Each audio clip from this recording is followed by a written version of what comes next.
하나님의 기쁨입니다.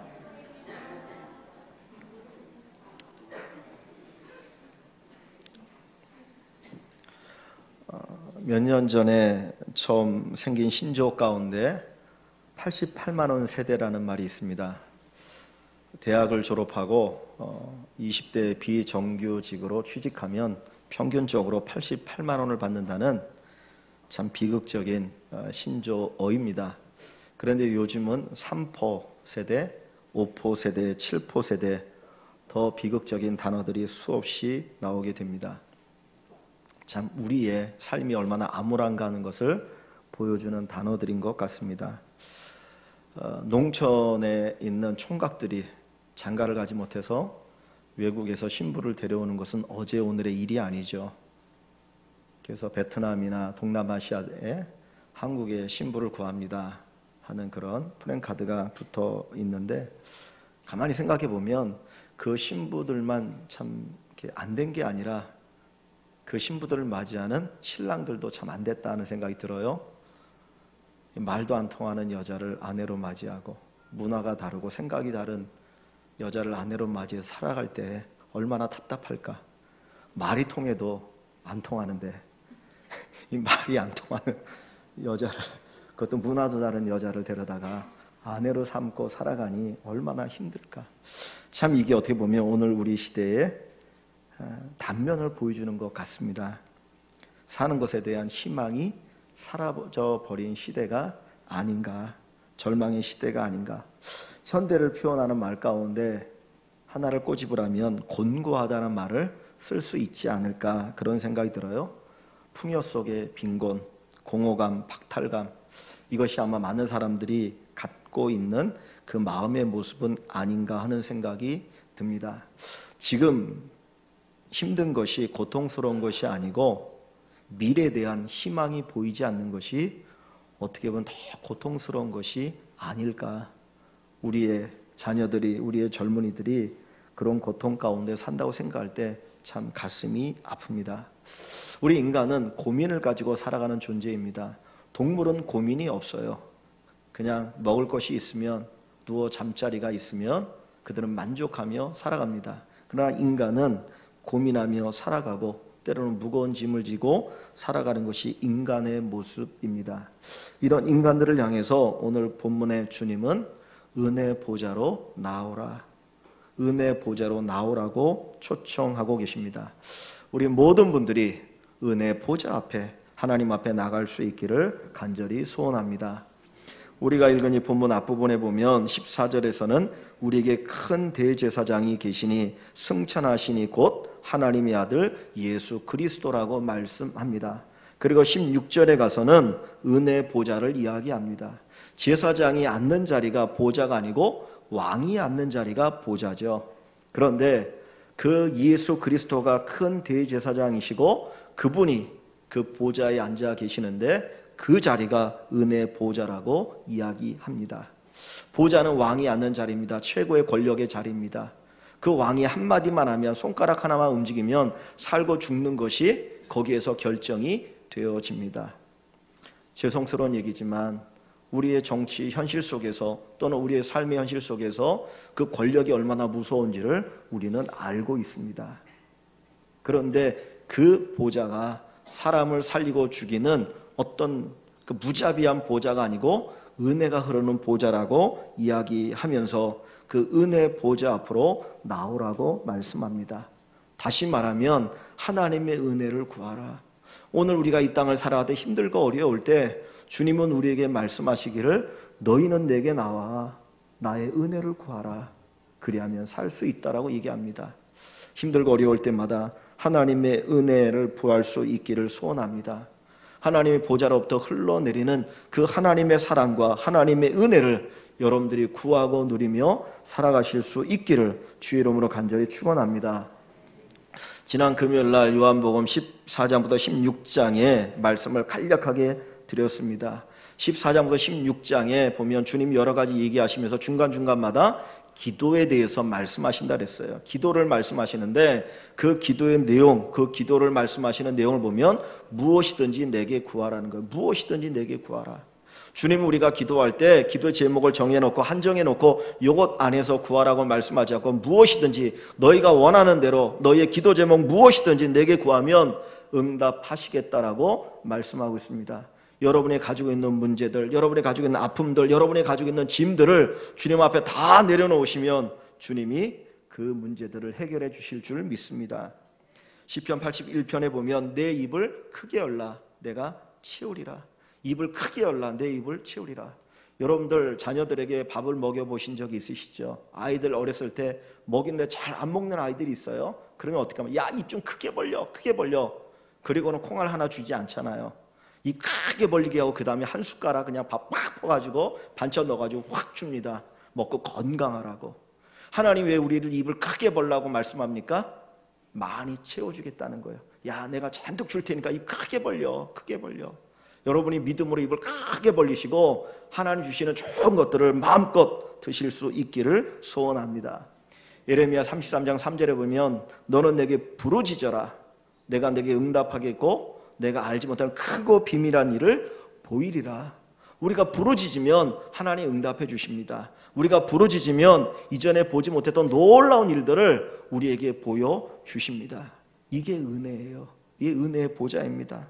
사랑하는 성도 여러분들, 하나님의 보좌 앞으로 나가시기 바랍니다. 은혜의 보좌 앞으로 다가서는 귀한 축복이 있기를 원합니다. 에베소 3장 20절에 보면 구하거나 생각하는 모든 것에 더 넘치도록 주실 하나님이라고 표현하고 있어요. 우리가 생각하는 것, 우리가 구하는 것, 기도하는 것보다 더 넘치도록 채워주시는 분이 우리의 하나님이에요. 그분이 은혜의 보좌에 앉아 계시고 거기에서 우리에게 은혜를 베풀어 주십니다. 시골에서 아버지가 머슴인 가운데 8남매 가운데 6째로 자란 어린 소년이 있었습니다.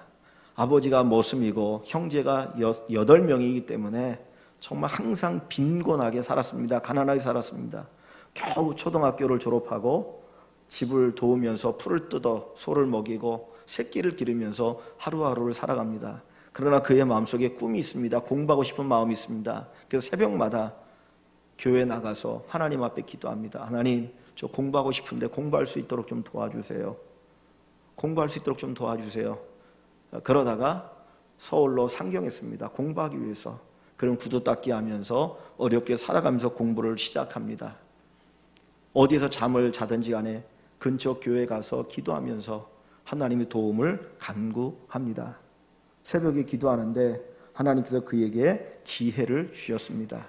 어렵게 시골에서 가난하게 자랐기 때문에 어떻게 하면 농촌이 잘 살 수 있을까? 그것이 관심이었어요. 그러다 그가 편지를 썼습니다. 어디에 편지를 썼냐면 덴마크의 국왕에게 편지를 썼습니다. 그냥 무작정 편지를 쓴 거예요. 하나님 주신 지혜 가운데 저는 대한민국에 사는 누구누구입니다. 제가 공부를 하고 싶고 특별히 우리나라 농사를 짓는 나라였는데 덴마크라고 하는 나라가 농사로 아주 발전한 나라이니 그곳에서 공부할 수 있는 기회를 주셔서 그 공부를 하고 한국에 돌아와서 좋은 일을 할 수 있도록 기회를 주십시오. 얼마나 막연합니까? 그러나 편지를 써서 보냈습니다. 그것이 국왕의 손에 갈지 안 갈지 모르는 가운데 하나님이 주신 지혜를 가지고 그 편지를 썼습니다. 그런데 정말 그 편지가 국왕의 손에 도착하게 되었고 그리고 그 덴마크에서 무상으로 하나도 돈 들이지 않고 박사 과정을 마치고 돌아와 한국의 교수가 될 수가 있었습니다. 그분이 바로 건국대의 교수로 있는 유태영 교수님입니다. 그는 은혜 보좌 앞으로 나갔습니다. 매일 새벽까지 은혜 보좌를 사모했고 은혜 보좌 앞으로 나갈 때 하나님께서 그의 기도를 들어주셨던 것입니다. 오늘 사랑하는 성도 여러분, 내가 힘들고 어렵다 그것 때문에 낙심하고 절망하지 아니하시고 우리 앞에 은혜 보좌가 있다는 것을 믿으시기를 바랍니다.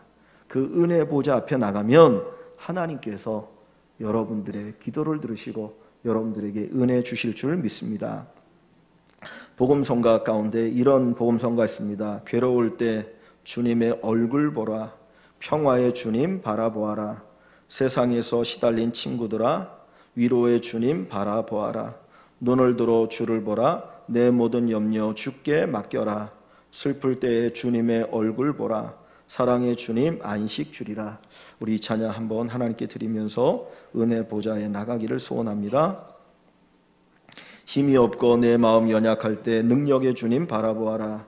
주의 이름 부르는 모든 자는 힘 주시고 늘 지켜주시리.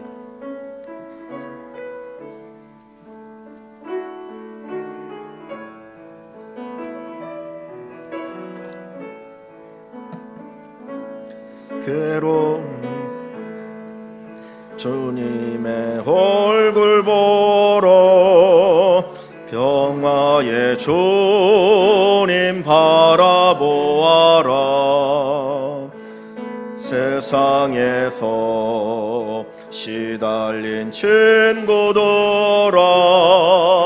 위로의 주님 바라보아라. 눈을 들어 주를 보러 내 모든 염려 주께 맡겨라. 슬플 때에 주님의 얼굴 보러 사랑의 주님 안식 주리라. 힘이 없고 내 마음 연약할 때 능력의 주님 바라보아라. 주의 이름 부르는 모든 자는 힘 주시고 늘 지켜주시리. 눈을 들어 주를 보러 내 모든 염려 주께 맡겨라.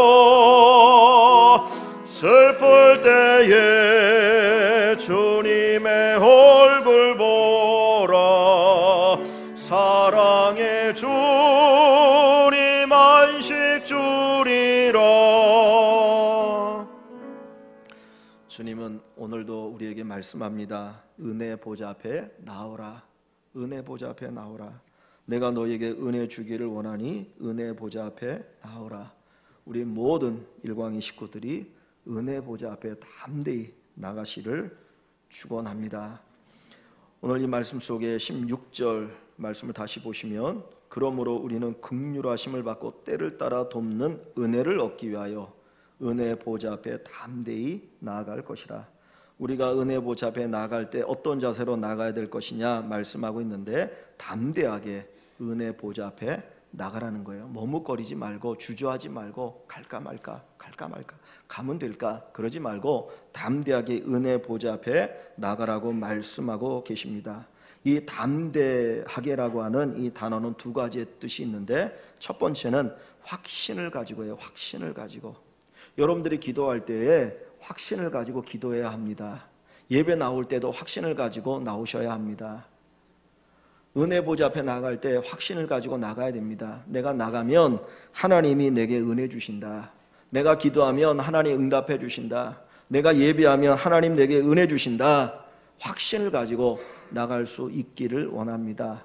믿음이 없으면 하나님의 역사를 체험할 수 없어요. 주님은 확신을 가지고 주님 아니면 안 됩니다. 주님만이 내게 은혜 주실 수 있습니다. 주님만이 내 문제를 해결해 주실 수 있습니다. 이 확신을 가지고 나오기를 원하고 계셔요. 하나님 앞에 나아가실 때마다 전능하신 하나님, 거룩하신 하나님, 우리를 사랑하신 하나님 앞에 믿음을 가지고 확신을 가지고 나가실 수 있기를 소원합니다. 하나님은 두 가지 모습을 우리에게 보여줍니다. 하나는 사랑의 모습입니다. 우리를 한없이 사랑하셔요. 자기 아들을 죽기까지 우리를 사랑하십니다. 그 사랑이 우리의 문제를 해결해 줍니다. 그 사랑이 우리를 품어주십니다. 그 사랑이 우리를 위해서 일하십니다. 두 번째는 전능의 하나님이십니다. 전능하신 하나님, 모든 것을 하실 수 있는 그 하나님이 우리를 위해서 일해 주셔요. 그러므로 여러분들이 확신을 가지시고 나아가십시오. 주저하지 마십시오. 될까 말까? 하나님이 들어주실까? 내가 기도하며 응답해 주실까? 걱정하지 마시고 주님 앞에 나가십시오. 저는 어렸을 때 저희 어머니한테, 그때는 10원짜리여도 큰 거였잖아요. 10원만 그런 적이 기억납니다. 그냥 주시던 안 주시던 10원만 그러면 언젠가는 주시더라고. 하나님 사랑하니까 주신다니까요. 부모는 없어서 못 주지만, 사랑에도 없어서 못 주지만, 하나님은 사랑하시고 능력 있기 때문에 10원만 그러면 주셔요. 불쌍히 여기십시오. 하나님 불쌍히 여주세요. 불쌍히 여주세요. 그러면 불쌍히 여겨주셔요. 응답해 주셔요. 은혜 보좌 앞으로 나오라고 얘기합니다. 그냥 하나님 은혜 자리로 나와 그러지 않고 은혜의 보좌란 말을 쓰잖아요. 보좌란 말이 아까 뭐라고 그랬습니까? 능력이에요. 능력. 은혜의 능력이 흐르는 그곳으로 나오라. 내가 도와주리라. 여러분 은혜 자리로, 은혜 보좌 앞으로 담대하게 확신을 가지고 나가실 수 있기를 주의 이름으로 축원합니다. 두 번째로 담대하다라고 하는 이 말은 자유롭다라는 말이 담겨 있어요. 자유롭다. 사실 이 은혜 보좌라고 하는 이 은혜 보좌는 시은좌를 이야기합니다. 여러분 시은좌란 말을 들어보셨어요? 못 들어보셨습니까? 시은소는 들어보셨습니까? 저 수원에 가면 시은소라고 하는 큰 교회가 있어요. 시은소. 근데 그 시은좌, 시은소는 어디에 있는 곳이냐면 옛날에 성전 성막의 지성소 안에 법궤 위를 시은소, 시은좌라고 얘기해요. 하나님의 은혜가 머무는 자리. 법궤가 있죠. 그리고 그 뚜껑이 있어요. 뚜껑에 네 군데 뿔이 달려 있고요. 그곳을 시은좌라고 얘기합니다. 그런데 우리가 아는 것처럼 대제사장이 1년에 딱 한 번 지성소에 들어갈 수 있습니다. 이거를 구약시대 성소라고 얘기하면, 성막이라고 얘기하면 요 가운데 이렇게 딱 휘장을 쳐가지고 요 바깥쪽 여러분들이 앉아 계신 곳은 성소라고 얘기하고요. 요 뒤쪽을 지성소라고 얘기합니다. 성소 거룩한 곳이죠. 지성소는 정말 거룩한 곳이, 지극히 거룩한 곳이라는 거예요. 근데 이 지성소 안에는 뭐가 있냐면 이렇게 상이 하나, 이렇게 상자가 있는데 그것을 법궤라고 얘기합니다. 언약궤. 그 안에 십계명이 담겨 있어요. 그리고 그 뿔이 이제 뚜껑이 있고, 그리고 그 위에 이렇게 그룹 천사들의 모양이 둘이 이렇게 있는데 그 가운데 그 뚜껑 위를 시은소, 시은좌라고 얘기해요. 거기를 은혜의 보좌라고 얘기합니다. 그러면 대제사장이 1년에 딱 한 번 지성소에 들어가요. 그래서 자기를 위해서 하나님 앞에 제사를 드리고요. 왜냐하면 대제사장도 죄인이니까 그 죄를 위해서, 자기를 위해서 제사를 드리고 백성을 위해서 제사를 드리는 거예요. 거기에다 이렇게 피를 뿌리면 하나님께서 그 피를 보시고 우리의 모든 죄를 다 이렇게 덮어주십니다. 거기가 은혜의 보좌예요. 그런데 대제사장이 그 은혜의 보좌 지성소에 들어갈 때에 허리에다가 방울을 찹니다. 딸랑딸랑 움직이면 딸랑딸랑 소리가 나게. 그리고는 허리에 끈을 묶어가지고 그 끈이 길게 저 바깥에까지 이렇게 연결되게 해요. 그러면 이 대제사장이 지성소에 들어가서 법궤 위에 피를 뿌리면서 제사를 지내면 딸랑딸랑 소리가 나잖아요. 그런데 움직이지 않으면 소리가 안 나요. 근데 이 대제사장이 하나님 앞에 죄를 짓거나 악한 모습이 있으면 너는 제사를 드릴 만한 자격이 없다라고 하나님이 딱 치시면 그 자리에 꼴까닥하고 죽습니다. 그러면 소리가 안 나는 거예요. 소리가 나야 지금 제사가 진행되어서 우리의 죄를 대속할 수 있다라고 하는 것을 그 뒤에 있는 사람들이 아는데, 소리가 안 나면 아 죽었구나, 하나님이 받지 않으시는구나. 그러면 대제사장만이 들어갈 수 있는 곳이니까 다른 사람이 들어갈 수 없잖아요. 그러면 어떻게 합니까? 줄로 잡아 당기는 거예요. 쭉 이렇게 잡아 당기면 그 죽은 대제사장 시체가 끌려 나옵니다. 그 은혜 보좌는 예수님이 이 땅에 오시기 전에 1년에 한 번 겨우 들어갈 수 있었지만 그것도 대제사장만 들어가는데 죄가 있으면 제대로 그 은혜 보좌 앞에 나갈 수가 없었어요.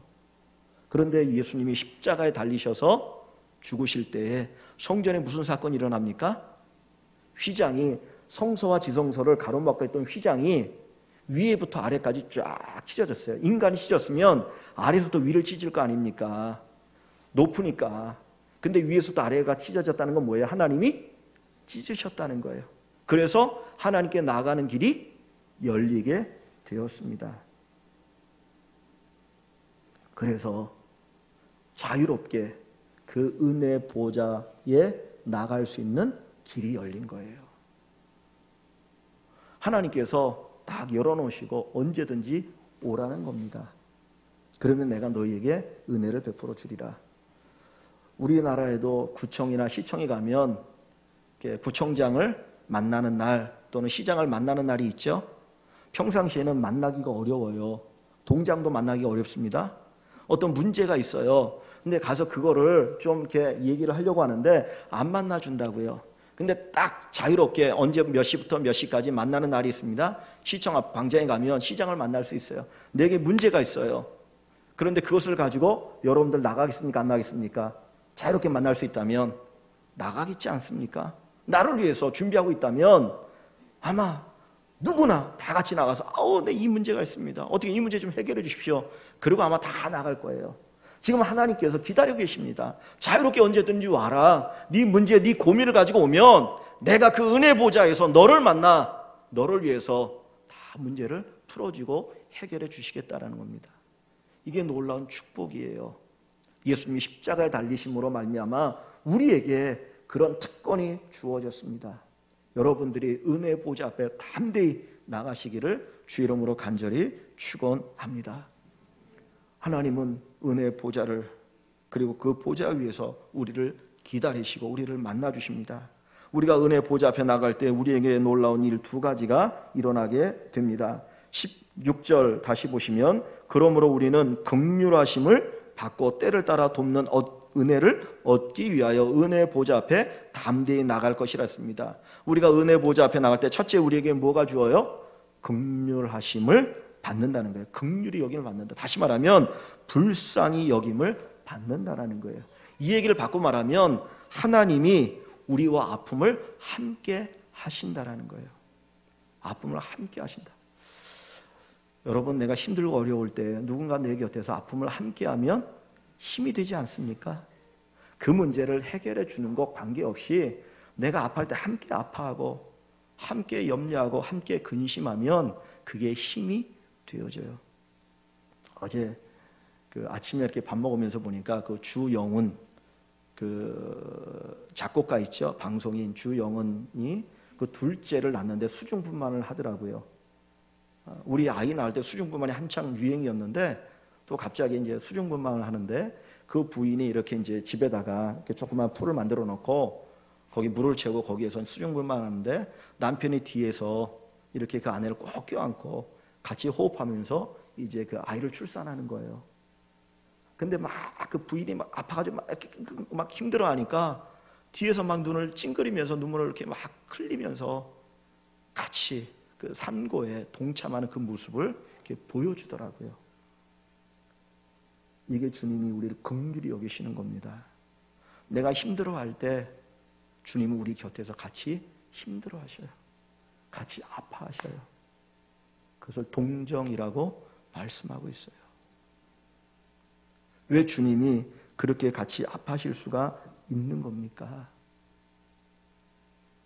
우리를 알기 때문이에요. 부모가 자식을 모르죠. 자식이 부모를 모르잖아요. 제가 중고등부 애들하고 설교하면서 그런 얘기를 했습니다. 야, 부모님이 너희 마음을 알아주디? 아이들이 생각할 때 부모님이 아이들의 마음을 알아준다고 생각하십니까? 아니요. 아이들이 부모님의 마음을 알아줍니까? 아니요.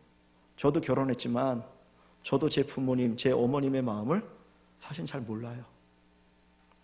아마 어머니 입장에서 그럴 거예요. 나이 먹어도 내 마음 모른다라고. 우리 권사님들 여기 자식들 있지만 자식들이 우리 권사님들의 마음을 잘 알아주던가요? 아니죠. 못 알아줘요. 그런데 주님은 우리의 마음을 알아주셔요. 내가 힘들어할 때, 내가 아파할 때 내 곁에서 나도 힘들고 나도 아프다. 네가 얼마나 아픈지 내가 알겠다. 그것이 바로 주님의 마음입니다. 왜 주님께서 우리의 마음을 아실까요? 왜 우리의 아픔에 동참하실 수 있을까요? 15절에 이렇게 얘기합니다. 우리에게 있는 대제사장은 예수님이에요. 우리에게 있는 대제사장 예수님은 우리의 연약함을 동정하지 못하실 리가 아니에요. 우리 연약함을 동정하신다는, 같이 느끼신다는 거예요. 같이 느끼시는데, 왜냐하면 모든 일에 우리와 똑같이 시험을 받으신 이로되 그랬어요. 우리가 똑같은 시험과 아픔을 겪으셨다라는 거예요. 하나님이 인간이 되셨습니다. 하나님 인간이 되실 때 그냥 짠하고 나타나실 수 있어요. 그죠? 33살의 나이로 짠하게 나타나셔서 십자가 딱 죽고 그냥 모든 구원을 이루실 수 있어요. 근데 하나님 그렇게 하지 않고요. 갓 마리아의 배를 통해서 갓난 생명으로 이 땅에 태어나셨습니다. 근데 있을 곳이 없어서 마을 구유에 누이셨죠. 가난한 집에서 태어나셨습니다. 아버지 요셉이 일찍 세상을 떠나서 몫으로서 삶을 사셨습니다. 어떤 사람이 예수님을 따라온다고 할 때 주님 말합니다. 공중에 나는 새도 깃들일 곳이 있고 여우도 그리 있지만 인자는 머리 둘 곳이 없다. 그만큼 가난하게 배고프게 고통 가운데 사셨습니다. 제자들과 함께 생활할 때 그 제자들 가운데 어떤 제자가 주님을 배반합니다. 십자가 달리기 전에 온갖 고난을 당하셨죠. 그리고 마지막에 가장 큰 형벌, 십자가의 형벌을 받으시고 죽으신 분이 예수님입니다. 어떻게 보면 우리가 겪는 모든 고난을 집약적으로 주님이 받으셨기 때문에 우리의 아픔과 우리의 마음을 누구보다도 잘 아시는 분이에요. 우리가 그 주님 앞에 나가면 주님께서, 그 아픔을 아시는 주님이 내가 네 아픔을 알아, 내가 네 고통을 알아, 그래 조금만 견뎌라, 조금만 힘내라, 그러면 될 거야, 그러면 될 거야, 응원하시고 격려해 주십니다. 오늘 은혜의 보좌 앞에 나가셔서 우리의 마음을 어루만지시는 그 주님을 만나시는 귀한 축복이 있기를 주의 이름으로 다시 한번 축원합니다. 두 번째로, 우리가 은혜의 보좌 앞에 나갈 때 때를 따라 돕는 은혜를 경험하게 됩니다.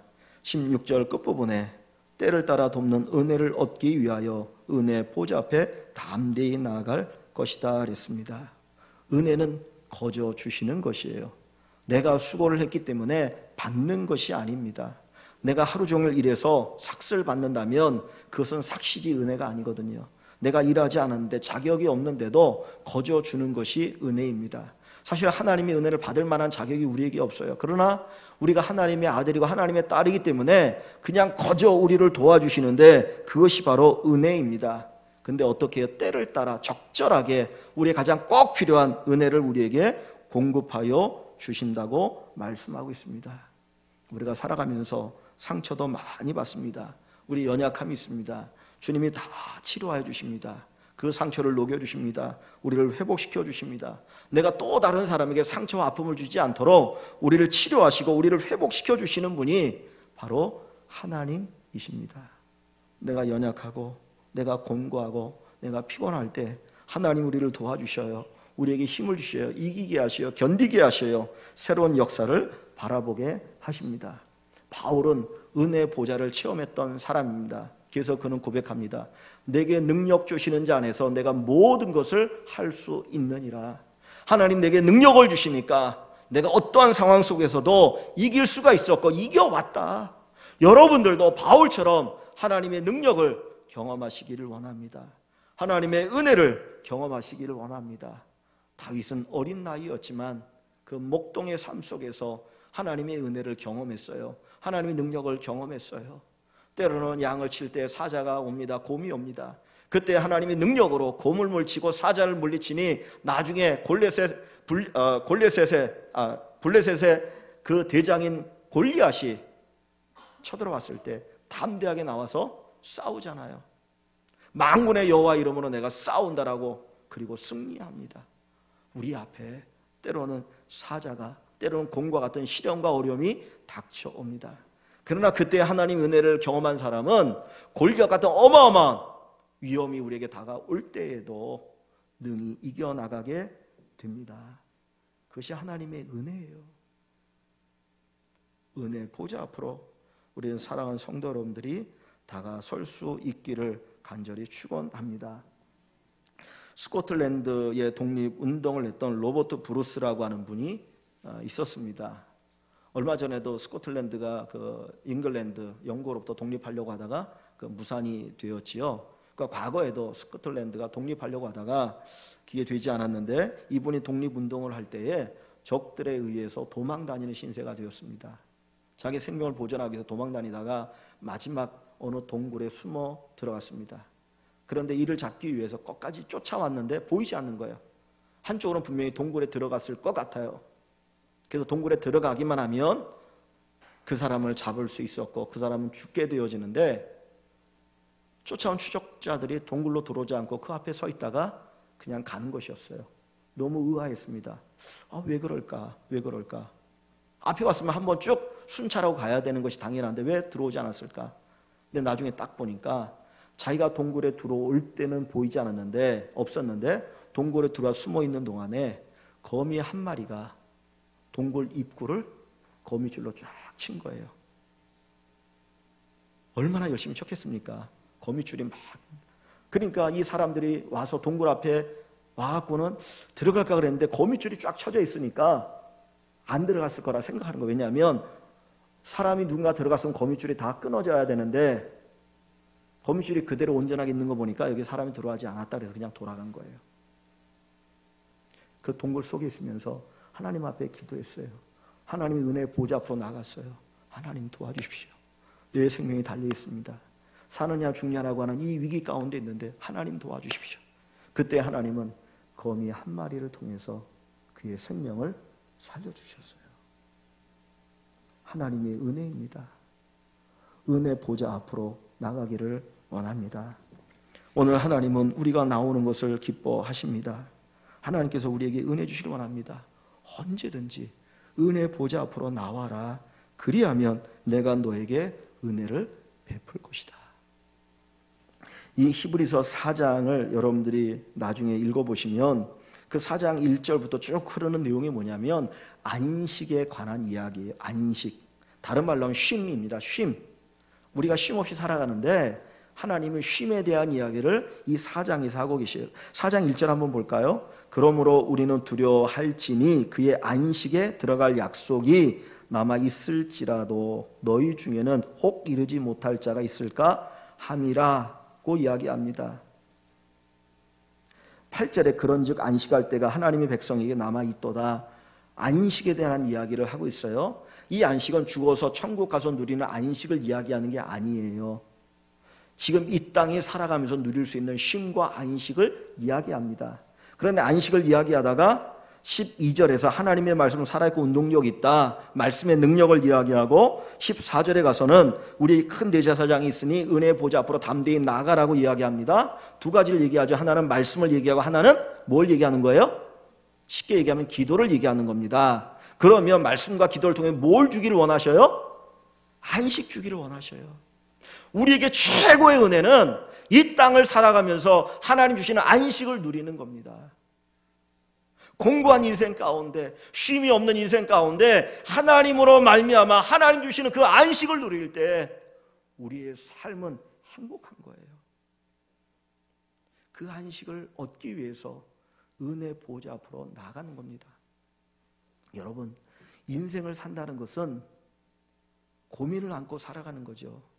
인생을 산다는 것은 짐을 지고 살아가는 거예요. 어떻게 고민 없는 사람이 있겠습니까? 어떻게 짐이 없는 사람이 있겠습니까?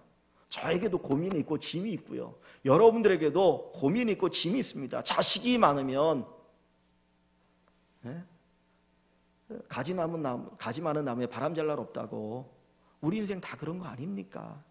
자식 키우면서 자식이 하나도 나를 속썩이지 않을 걸 기대한다면 그거는 문제가 있는 거죠. 그렇잖아요. 우리 인생은 다 고민이 있어요. 짐이 있어요. 근데 주님 뭐라고 말합니까? 수고하고 무거운 짐진 자들아 다 내게로 오라. 내가 너희를 쉬게 하리라는 거예요.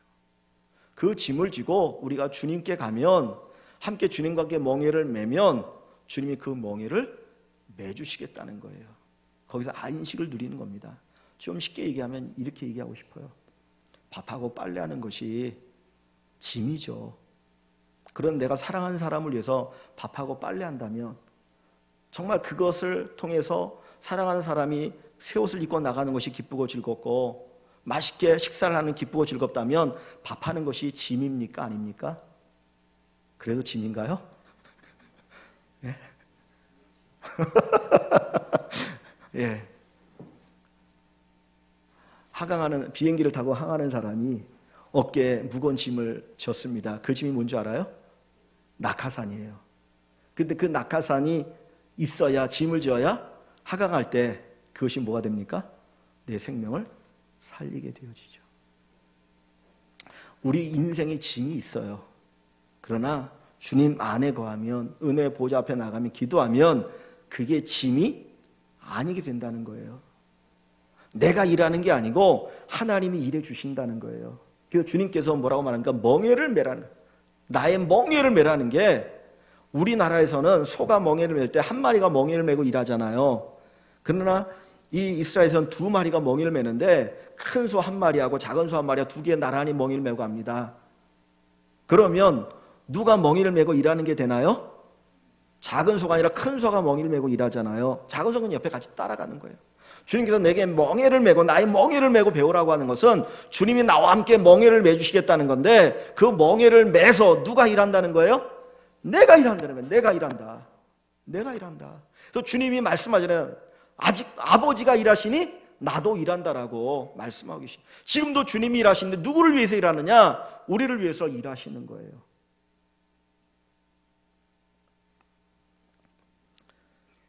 우리는 일이 없으면, 짐이 없으면 편할 것이라고 생각합니다. 그런데 어른들이 그런 얘기를 하잖아요. 직장에서 퇴직을 하면 그때부터 어떻게 해요? 팍 늙는다고 하죠. 일이 없으면 사람은 늙어집니다. 의미를 상실해 버릴 수가 있어요. 하나님 우리에게 주시는 안식이라고 하는 것은 내가 아무것도 안 하는 것이 아니라 내가 하는 그 일의 의미가 달라지는 거예요. 전에는 내가 먹고 살기 위해서, 돈을 벌기 위해서 일을 했는데, 내가 은혜의 보좌 앞에 나가서 하나님 주시는 안식을 딱 얻고 나니까 그것이 목적이 아니고 하나님 영광을 위해서, 어떻게 하면 다른 사람들에게 유익을 줄까, 어떻게 하면 다른 사람들이 구원받을까, 그것을 위해서 일하게 되니까 의미가 달라져요. 하는 것들이 달라져요. 그래서 그 안에 안식이 있게 되는 거예요. 전도 열심히 하는 분들 보면 이런 분들이 많이 있습니다. 그 오이코스 전도라고 해서 이웃전도예요. 이웃전도, 가족전도, 이웃전도 해가지고 어느 정도 기간을 정해놓고 내가 전도 대상자를 딱 정하면 그분을 위해서 섬기고 봉사하는 거예요. 전도하기 위해서. 그럼 몇 주 동안 쫙 하는데 처음에는 부침개를 만들어서 갖다 줍니다. 그리고 뭐하고 계속해서 섬기는 거예요. 그러다가 그 조금 마음을 열면 그 다음에 교회 나와보세요. 한번 예배 드려보세요. 예수님 한번 만나보세요. 그래서 예수 구원받는 사람이 수없이 많아요. 근데 그분들을 위해서 뭐를 이렇게 갖다 주고 뭘 해서 주는 게, 그게 무거운 단순한 짐인가요? 아니죠. 바뀐다니까요. 부침개 만들 때 힘들 수 있어요. 시간 내야 돼요. 내 거 거기다 쏟아 부어야 돼요. 그런데 그 의미가 달라져요. 그게 안식이에요. 안식. 우리가 기도하면, 하나님의 보좌 앞으로 나아가면 하나님께서 우리를 은혜 주십니다. 우리를 불쌍해 주시고 우리의 마음을 알아주시고, 내가 네 마음 알아, 보다 위로해 주시고, 그리고 세움을 주시고 은혜를 주시고 우리의 생각이 바뀌게 하시고 우리의 삶이 달라지게 하여 주십니다. 이 놀라운 축복을 우리 사랑하는 성도 여러분들이 받으시기를 바랍니다. 은혜의 보좌가 열려 있습니다. 길이 확 열려 있습니다. 누구든지 언제든지 나갈 수 있습니다. 때로는 예배 자리가 은혜의 보좌입니다. 말씀의 자리가 은혜의 보좌입니다. 기도의 자리가 은혜의 보좌입니다. 여러분들은 이미 은혜의 보좌 앞으로 나왔습니다. 여기에서 하나님의 은혜를 누리시기를 바랍니다.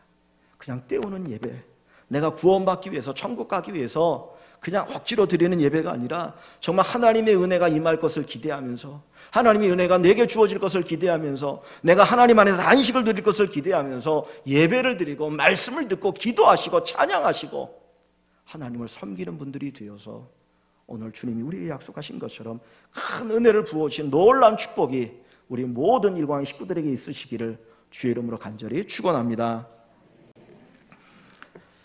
사랑의 하나님, 오늘